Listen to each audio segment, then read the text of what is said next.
Okay, so I want to show you this feature on the Mevo. It's the height feature. It shows you how high the ball goes. And what I want to do, I want to take a few shots, hit some shots high and some low, and I want to compare some distance to see whether if you keep the ball low, whether it goes farther or it's about the same. So I'm gonna grab a 7-iron and I'm gonna hook up the Mevo and see what happens if I hit some shots low and some high and compare the data. Okay, so I'm gonna hit some shots, just my regular swing, just keep him normal height, just the normal height that I normally hit.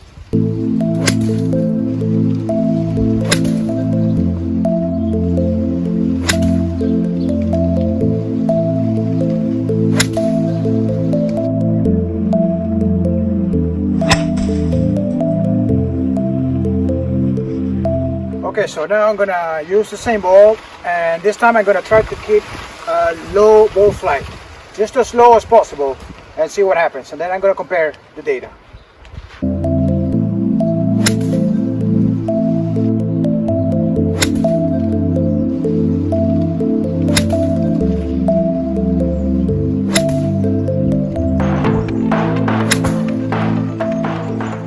Okay, so now I'm going to compare the data.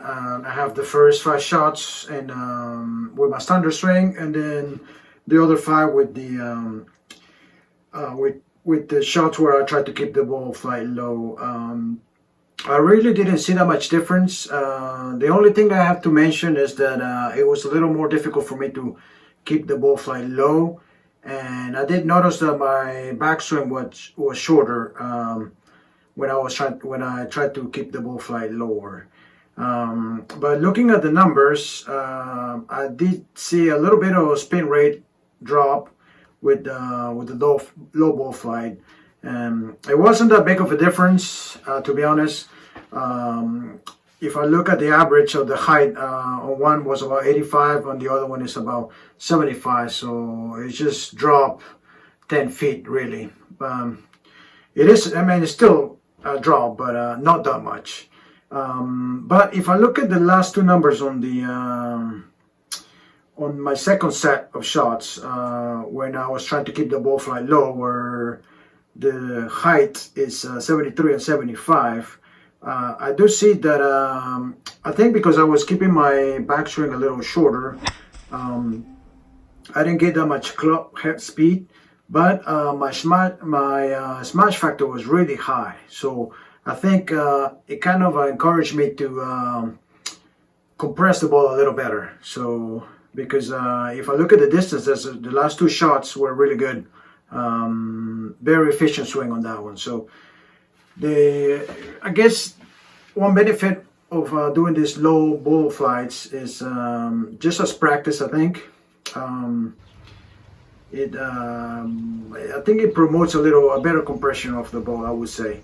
Just looking from those last 2 shots there, and you know, it's good to have different kind of shots, I guess. I would use this shot on a par 4, maybe when you want to just get the ball out there in the fairway, and you want it to roll a little more, maybe just keep a low ball flight.